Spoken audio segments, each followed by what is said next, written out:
Assalamualaikum warahmatullahi wabarakatuh.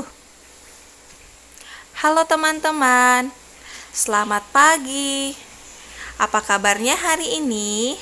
Alhamdulillah, luar biasa, tetap semangat dan tersenyum. Alhamdulillahirabbil alamin. Hari ini kita masih diberikan nikmat sehat sehingga teman-teman masih bisa melaksanakan kegiatan pembelajaran seperti biasanya. Nah, baik teman-teman, sebelum kita mulai kegiatan belajar kita pada hari ini, mari kita awali sama-sama dengan membaca basmalah.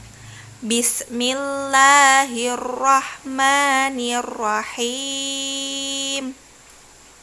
Oke, alhamdulillahirabbil alamin. Kita sudah selesai berdoa. Oke, Miss Putri akan cek kesiapan dari teman-teman. Sudah siap untuk belajar? Sudah siap untuk menyimak penjelasan dari Miss Putri? Apakah di sini teman-teman hadir semuanya? Nah, pasti tentunya lewat pembelajaran daring ini, mudah-mudahan teman-teman semua bisa menyimak pembelajarannya dengan baik dan tanpa ada kendala apapun.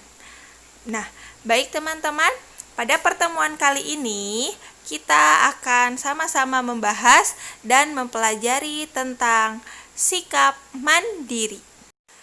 Nah, baik teman-teman, sebelum teman-teman melaksanakan pembelajaran pada hari ini, teman-teman harus mengetahui terlebih dahulu tujuan pembelajaran yang hari ini kita akan pelajari itu apa saja sih?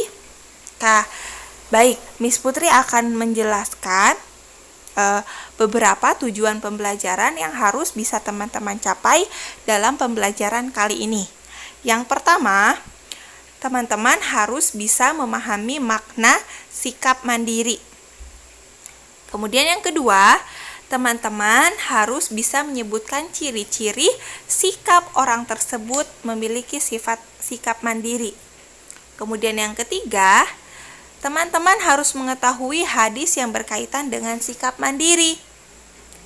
Nah, yang keempat, teman-teman selain harus mengetahui hadisnya, teman-teman juga harus bisa dan mampu melafalkan hadis yang berkaitan dengan sikap mandiri.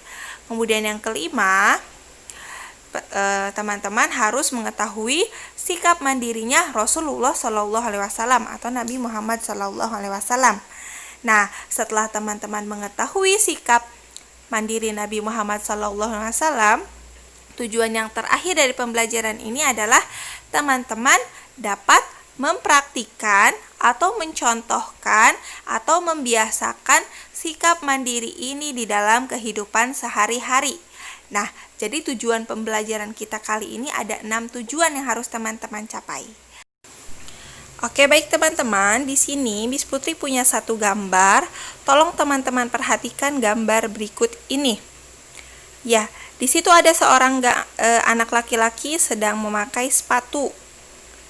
Nah, pertanyaannya dari hasil pengamatan gambar yang sudah teman-teman lihat, yang pertama, apa yang sedang dilakukan oleh anak laki-laki itu? Kira-kira apa ya teman-teman ya? Ya, betul, anak laki-laki itu sedang memakai sepatu sendiri. Kemudian yang kedua, apakah anak laki-laki itu melakukan sendiri atau dibantu oleh orang lain? Kira-kira di sana ada orang lain yang membantunya atau dia melakukannya sendiri? Iya, betul, dia melakukannya dengan sendiri tanpa bantuan dari orang lain. Kemudian pertanyaan yang ketiga, sikap apa yang dilakukan oleh anak tersebut? Nah, anak tadi sedang memakai sepatu sendiri tanpa bantuan dan tanpa arahan dari orang lain.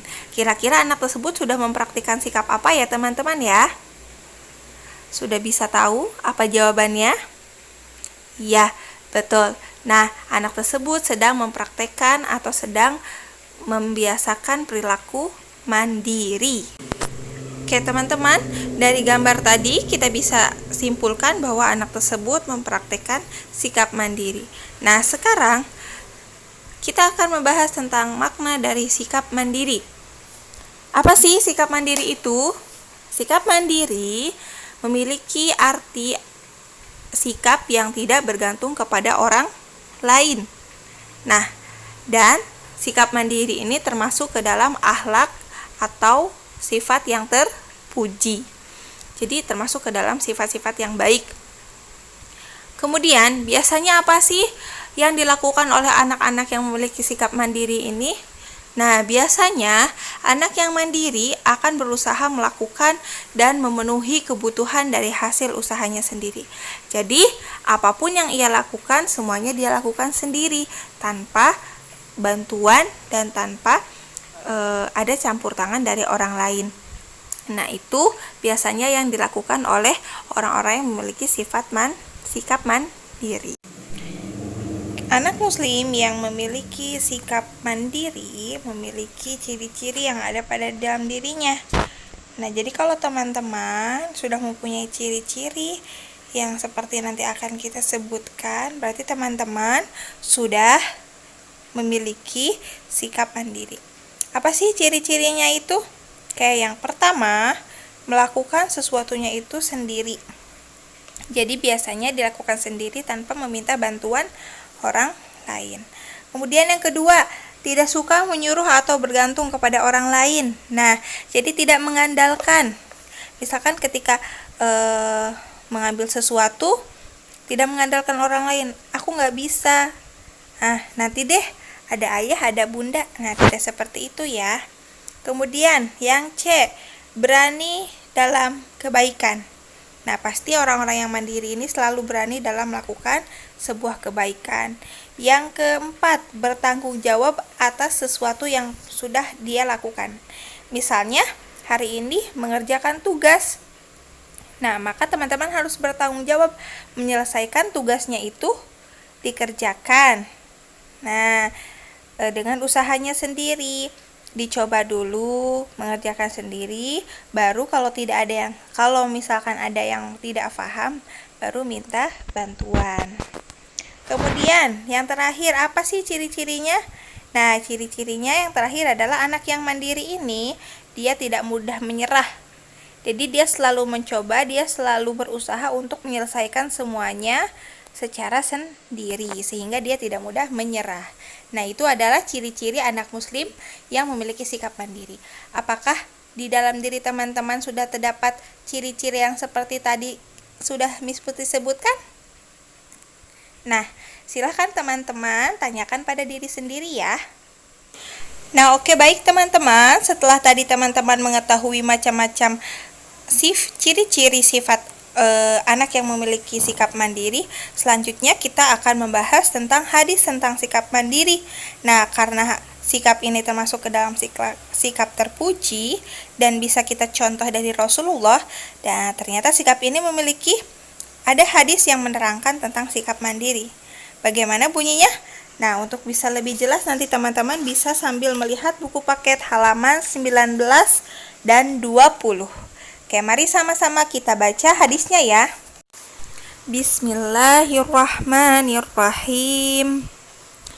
An Miqdami radhiyallahu anhu an Rasulillahi sallallahu alaihi wasallam qala ma akala ahadun ta'aman qattun khairan min an yakula min amalihi yadihi wa innan nabiyallahi Dawud alaihi salamu kana ya'kulu min amalihi yadihi. Dari Al-Mikram radhiyallahu anhu, dari Rasulullah sallallahu alaihi wasallam bersabda, tidak ada satu makanan pun yang lebih baik daripada makanan hasil usahanya sendiri, dan sesungguhnya Nabi Allah yakni Nabi Daud alaihi salam makan dari hasil usahanya sendiri. Nah, jadi hadis ini menceritakan tentang ketika itu bagaimana Nabi Daud mencari makanan dari hasil usahanya sendiri. Berarti Nabi Daud sudah mencerminkan memiliki sikap mandiri. Dan untuk lebih lanjut tentang penjelasan isi kandungan mengenai yang terkandung di hadis tersebut nanti akan dijelaskan di slide berikutnya. Oke, baik teman-teman, setelah tadi menyimak hadis tentang sikap mandiri, kali ini apa sih isi kandungan yang ada pada hadis yang tadi sudah teman-teman baca? Nah, kalau di buku paket ada hadisnya satu lagi ya, teman-teman bisa lihat dan bisa baca. Oke, isi kandungan yang ada pada kedua hadis tersebut adalah yang pertama, umat Islam hendaknya memenuhi kebutuhan hidupnya sesuai kemampuan dan dengan jalan yang halal. Jadi, ketika kita memenuhi kebutuhan kita sehari-hari, sebisa mungkin kita lakukan dengan cara yang halal. Tidak boleh dengan cara yang tidak baik. Contohnya, misalnya dengan cara mencuri atau menipu dan lain sebagainya, itu tidak boleh ya. Itu sudah termasuk ke dalam jalan haram. Yang dibolehkan adalah dengan halal. Yang kedua, anjuran bekerja walaupun bekerja keras. Misalnya, mengambil kayu bakar di hutan karena hal tersebut lebih mulia daripada meminta-minta. Jadi, Allah akan lebih senang kepada orang-orang yang lebih baik berusaha bekerja kasar daripada dia harus meminta-minta. Misalnya, bekerja kasarnya sebagai tukang sapu ataupun misalnya sebagai orang yang mengambil kayu bakar di hutan dan lain sebagainya. Yang ketiga, meminta atau mengemis itu malah menjadikan orang yang mengemis itu menjadi tidak terhormat. Karena tangan di atas lebih baik daripada tangan di bawah. Kalau kita masih bisa berusaha, maka kita harus cari jalan usaha dengan baik, tidak harus dengan meminta atau mengemis. Kemudian selanjutnya, bekerja hendaknya disertai dengan doa dan tawakal kepada Allah. Betul, selain kita berusaha dengan fisik, maka kita harus juga dibarengi dengan doa, supaya apa yang kita kerjakan bisa mendapatkan ridho dari Allah. Kemudian yang kelima, tidak boleh menganggap remeh jenis usaha apapun yang jalannya halal. Ya, jadi jangan memandang sebelah mata. Misalkan ada yang menjadi profesinya sebagai satpam, atau misalnya profesinya yang ini satu pilot, yang satu jadi ini, yang satu jadi itu. Teman-teman tidak boleh menganggap remeh, karena apapun profesinya, kalau halal tidak apa-apa ya. Kemudian yang terakhir, hadis tersebut juga menjelaskan tentang Nabi Daud makan dari hasil jerih payahnya sendiri. Nah, itu adalah isi kandungan dari hadis yang sudah teman-teman baca. Oke, selanjutnya kita akan membahas tentang sikap mandiri Nabi Muhammad SAW. Nah, Nabi Muhammad ini ketika kecil memiliki paman dan kakek dari pemuka kaum Quraisy, yang tidak membuat Nabi Muhammad menjadi seorang yang sombong, tidak juga membuat beliau menjadi seorang yang manja dan bergantung kepada orang lain. Sejak kecil beliau sudah belajar hidup mandiri. Nah, ada beberapa sikap mandiri yang dicontohkan oleh Rasulullah. Yang pertama, Rasulullah ketika itu mengembala kambing. Nah, ketika Rasulullah diasuh oleh Halimah Asyadiyah sampai usia 4 tahun, beliau sudah terbiasa mengembala kambing. Nah, ketika diasuh oleh Abu Thalib, masih tetap juga mengembala kambing, bahkan sampai kambing milik penduduk Mekah. Tujuannya apa sih Rasulullah mengembala kambing itu? Tujuannya adalah beliau ingin selain mendapatkan upah, yaitu ingin melatih kemandirian, sikap kemandirian yang dimiliki oleh Rasulullah. Nah, kemudian yang kedua, sikap mandiri yang dicontohkan oleh Rasulullah yaitu adalah sikap Nabi Muhammad ketika itu adalah seorang pedagang. Ketika itu diasuh oleh pamannya yang bernama Abu Thalib, Nabi Muhammad melangsungkan perjalanan dagang sampai ke negeri Syam. Nah, Ketika berdagang, Rasulullah itu selalu jujur sehingga banyak mendapatkan keuntungan dan orang-orang suka terhadap Rasulullah. Nah, sehingga Rasulullah diberi gelar Al-Amin karena kejujurannya. Nah, itu beberapa sikap mandiri yang dicontohkan oleh Rasulullah. Untuk lebih jelasnya, silahkan teman-teman simak tayangan video berikut ini. Kisah Nabi Muhammad Sallallahu Alaihi Wasallam. Pekerjaan dan masa remaja Muhammad. Tumbuh dalam lingkungan Arab jahiliyah tidak membuat Muhammad remaja terbawa arus pergaulan yang salah. Sebaliknya, beliau banyak merenung dan menyibukkan diri dalam pekerjaan. Seperti halnya Nabi Musa dan Nabi Daud, Nabi Muhammad Sallallahu Alaihi Wasallam pernah bekerja menjadi penggembala kambing. Tidak hanya itu, beliau juga belajar ilmu perdagangan kepada pamannya, Abu Thalib. Awal mula kesuksesan Muhammad dalam berdagang bermula ketika bertugas membawa barang dagangan milik Khadijah ke Syria. Selama hidup bersama keluarga Abu Thalib, Muhammad berusaha untuk tidak menambah beban pamannya. Apalagi beliau tahu bahwa Abu Thalib memiliki banyak anak dan hidup dengan kondisi pas-pasan. Untuk itu, Muhammad meminta izin kepada Abu Thalib agar diperbolehkan menggembalakan kambing milik para saudagar kaya di Mekah. Wahai paman, apakah aku boleh ikut mengembala kambing seperti teman-temanku? Jika hal itu tidak memberatkan urusanmu, lakukan saja. Sebagaimana yang disebutkan dalam hadis riwayat Bukhari nomor 2262 dari Abu Hurairah radhiyallahu anhu bahwa Rasulullah Shallallahu Alaihi Wasallam bersabda, tidak ada nabi kecuali pernah menjadi penggembala kambing. Mereka para sahabat bertanya, apakah engkau juga, wahai Rasulullah? Beliau berkata, iya, saya telah menggembala dengan imbalan beberapa kirot dari penduduk Mekah. Dengan menggembala kambing, Muhammad berlatih untuk bersabar dan menjadi seorang pemimpin. Tanpa berkeluh kesah, setiap pagi beliau menggembala dan mengantarkan kambing-kambing itu ke kandang pada sore hari. Anehnya, semua kambing-kambing gembalaan Muhammad gemuk-gemuk dan sehat. Hal tersebut membuat para saudagar puas dengan hasil kerjanya. Aku sangat senang melihat anak muda seperti keponakanmu itu. Dia sangat rajin dan cekatan. Beruntung engkau memilikinya, wahai Abu Thalib. Sungguh, aku tidak menyuruhnya bekerja jikalau dia tidak benar-benar menginginkannya. Dia pasti tidak ingin merepotkanmu. Menurutku, Muhammad tidak seperti para pemuda kebanyakan di Mekah yang lebih suka hiburan daripada bekerja keras. Muhammad memang sangat menjaga dirinya dari perbuatan maksiat.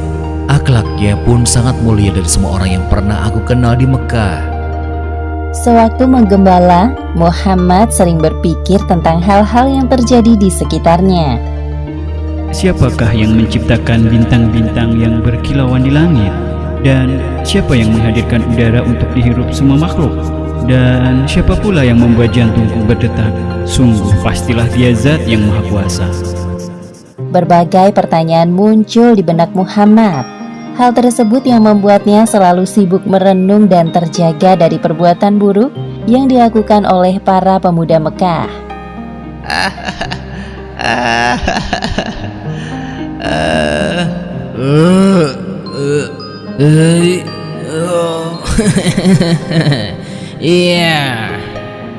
Pernah suatu ketika, Muhammad ingin pergi ke kota untuk melihat pesta perkawinan. Beliau pun menitipkan kambing-kambingnya kepada seorang teman penggembala. Wahai Muhammad, pergilah engkau ke kota dan lihatlah ada banyak hiburan di sana. Sesampainya di kota, Muhammad mendengar alunan musik perkawinan dari sebuah rumah. Baru berjalan beberapa langkah, tiba-tiba tubuhnya merasa kelelahan. Beliau pun duduk dan tertidur. Hal yang sama terjadi lagi di hari berikutnya. Sejak saat itu, Muhammad tidak berminat untuk melihat hiburan musik atau lainnya. Beliau tidak menyadari bahwa Allah Subhanahu wa Ta'ala menjaganya dari perbuatan maksiat dan dosa. Muhammad lahir dari keturunan para pebisnis. Beliau besar dalam lingkungan keluarga Abu Thalib yang juga berbisnis dalam hal perdagangan. Maka tidak heran jika Muhammad ingin menekuni bidang ini. Lagi pula peluang untuk berdagang lebih besar dibandingkan pekerjaan bercocok tanam jika melihat kondisi tanah Mekah yang cukup kering dan keras. Pada musim semi tahun 595 Masehi, para pedagang Mekah berencana untuk membawa barang dagangan ke Syria. Para saudagar kaya mulai mencari orang untuk menjadi agen atau pemimpin kafilah dagangnya. Di antara mereka terdapat seorang saudagar, wanita kaya bernama Khadijah. Abu Thalib mendengar bahwa Khadijah sedang mencari seorang agen. Tiba-tiba muncul bayangan Muhammad di benaknya. Kemudian Abu Thalib menawarkan jasa keponakannya itu kepada Khadijah. Wahai Khadijah, aku memiliki seorang anak muda berusia 25 tahun. Aku tawarkan ia bekerja kepadamu menjadi agen. Aku berani menjanjikan bahwa ia mampu melaksanakan tugas itu, meskipun sebenarnya belum cukup berpengalaman. Siapa pemuda yang engkau maksud, wahai paman? Namanya Muhammad. Khadijah pernah mendengar sekilas tentang Muhammad. Hal yang diketahuinya sama seperti para penduduk Mekah lain, yakni Muhammad terkenal dengan julukan Al-Amin atau orang yang dapat dipercaya. Hal yang perlu paman ketahui, aku sangat menjunjung tinggi nilai kejujuran. Maka aku putuskan untuk menerima Muhammad sebagai salah satu agen dagangku. Aku juga akan memberikannya upah 2 kali lipat lebih dari yang lain apabila pekerjaannya bagus. Terima kasih wahai Khadijah. Terima kasih kembali wahai paman. Jika senggang, besok datanglah kemari bersamanya. Abu Thalib pulang ke rumah dengan perasaan gembira. Beliau tidak menyangka respon Khadijah kepadanya sangat ramah. Tak heran jika ia sukses dalam dunia perdagangan. Keesokan harinya, Abu Thalib mendatangi rumah Khadijah lagi bersama Muhammad. Itulah pertama kali Muhammad mengenal sosok Khadijah secara langsung. Kemudian Khadijah menerangkan tentang seluk-beluk perdagangan yang selama ini telah dijalankannya selama bertahun-tahun. Muhammad dengan cermat mendengarkan dan memahami semua penjelasan Khadijah. Tidak ada satupun penjelasan Khadijah yang tidak dimengerti olehnya. Akhirnya saat yang dinantikan tiba. Muhammad berangkat bersama kafilah dagang milik Khadijah. Seorang pembantu laki-laki kepercayaan Khadijah bernama Maisarah turut serta. Ini surat-surat perdagangan yang engkau butuhkan, wahai Muhammad. Selamat jalan. Saat itu musim panas. Udara pada siang hari terasa lebih panas dari biasanya. Maka kafilah dagang Muhammad memilih berjalan di waktu senja dan beristirahat di siang harinya. Mereka berangkat menuju jalur yang ditempuh Muhammad 13 tahun lalu bersama pamannya Abu Thalib. Selama perjalanan, Muhammad merasa terhibur dengan adanya teman seperjalanan seperti Maisarah. Engkau sungguh banyak bicara wahai Maisarah, tapi anehnya aku senang mendengarnya. Tenang saja, aku jamin kau tidak akan bosan mendengar ceritaku karena aku punya banyak hal menarik untuk diceritakan terkait jalan yang akan kita lalui nanti. Wah, aku sangat bersemangat untuk itu. Dia memang banyak bicara, wahai Muhammad. Tidak usah terlalu didengarkan. Tidak butuh waktu lama bagi Muhammad untuk akrab dengan anggota kafilah dagangnya. Mereka sangat ramah dan bekerja secara profesional. Perjalanan yang melelahkan selama 1 bulan terbayar ketika mereka sampai di Syria. Setelah bersiap-siap, rombongan kafilah menuju ke tempat bertemunya para penjual dan pembeli. Maisarah tidak menyangka bahwa Muhammad sangat menguasai pekerjaannya. Ia cekatan, cerdas, jujur dan ramah kepada setiap pembeli. Semua orang yang bertemu dengan Muhammad selalu terkesan dengan penampilan dan sikapnya yang sopan. Sepertinya ini bukan pertama kalinya bagimu ya. Engkau sungguh keren wahai Muhammad. Barang dagangan yang kita bawa dari Mekah terjual semua. Pasti keuntungan kita sangat banyak. Syukurlah, bukankah itu yang kita semua harapkan? Ya, dengan semua keuntungan ini kita dapat membeli barang-barang baru untuk dijual kembali. Khadijah benar-benar tidak salah memilih agen. Pada malam hari, saat semua orang tertidur, Muhammad kembali merenung dan menyendiri. Beliau berpikir tentang perpecahan yang terjadi pada kelompok Nasrani di Syria. Padahal sebelumnya mereka berjalan dalam satu kelompok. Sekarang malah memilih jalan sendiri-sendiri. Lantas, manakah yang paling benar? Diam-diam Maisarah memperhatikan Muhammad yang masih terjaga dalam tidurnya. Dalam hatinya timbul rasa kagum kepada Muhammad. Aha, sesamanya di Mekah nanti akan aku ceritakan semua hal tentang Muhammad kepada Khadijah. Pasti dia akan kagum dan tertarik dengan Muhammad. Demikianlah akhir kisah pekerjaan dan masa remaja Muhammad. Hikmah yang dapat kita ambil dari kisah ini, hendaknya kita meneladani sikap Nabi Muhammad SAW saat beliau remaja, yaitu bekerja dengan penuh semangat agar pekerjaan kita penuh berkah. Selalu bersikap sopan dan jujur dalam berbicara, menjaga diri dari perbuatan maksiat, dan merenungkan peristiwa di sekitar kita agar tidak mudah terlena dengan urusan duniawi. Wallahu a'lam bishawab. Nah, baik teman-teman, tadi sudah menyimak tayangan video kisah Nabi Muhammad SAW ketika masa remaja, dia berdagang dan mengembala kambing. Nah, selanjutnya Miss Putri menampilkan beberapa gambar yang mencerminkan sikap mandiri dalam kehidupan sehari-hari. Oke, di situ ada 5 gambar. Contohnya, belajar dengan sendiri, kemudian merapikan tempat tidur, kemudian mencuci piring sendiri atau mencuci baju sendiri, tidur sendiri, kemudian memakai sepatu sendiri, dan macam-macam dari sikap mandiri ini masih banyak. Pasti teman-teman setiap hari sudah melakukannya dan mempraktekannya dalam kehidupan sehari-hari. Nah, baik, sekarang Miss Putri punya satu kegiatan yang harus teman-teman lakukan dan harus teman-teman kerjakan. Yang pertama adalah teman-teman harus melakukan kegiatan 5 sikap mandiri baik di rumah maupun di sekolah. Kemudian yang kedua, kegiatan tersebut harus dibuktikan dengan hasil foto yang sudah teman-teman lakukan. Nah, kelima foto tersebut kemudian teman-teman jadikan dalam satu kolase. Dan kemudian baru hasil foto tersebut teman-teman upload ke Google Drive khusus untuk tugas PAI. Nah, itu sebagai wujud mempraktikkan sikap mandiri dalam kehidupan sehari-hari. Silahkan teman-teman kerjakan dengan baik ya. Alhamdulillahirrabbilalamin. Pertemuan kita kali ini sudah selesai. Mari kita simpulkan apa yang sudah kita pelajari. Yang pertama, tadi teman-teman sudah membahas tentang makna sikap mandiri. Apa sih itu sikap mandiri? Nah, sikap mandiri itu adalah sikap yang tidak bergantung kepada orang lain.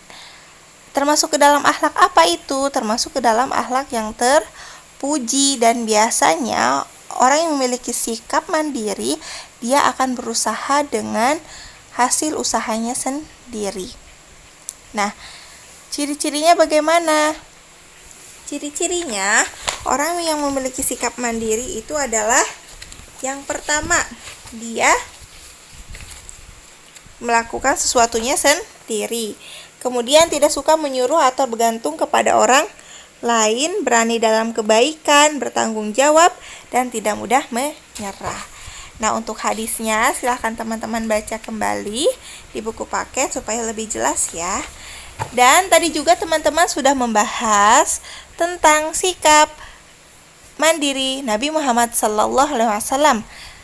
Apa yang ditunjukkan oleh Nabi Muhammad sikap mandirinya? Yang pertama adalah beliau sejak kecil sudah terbiasa dengan mengembala kambing. Kemudian ketika usia remaja, beliau sudah mahir dalam berdagang. Itu semua beliau kerjakan semata-mata untuk melatih kemandirian yang ada pada diri Rasulullah SAW, sehingga tidak bergantung dan tidak menyusahkan paman serta kakeknya. Nah, baik teman-teman, sampai sini bisa difahami? Ada yang mau ditanyakan? Iya, baik, kalau tidak ada, silahkan nanti tugasnya dikerjakan dengan baik. Dan Miss Putri tunggu pengumpulan tugasnya. Jangan sampai teman-teman tidak mengerjakan ya.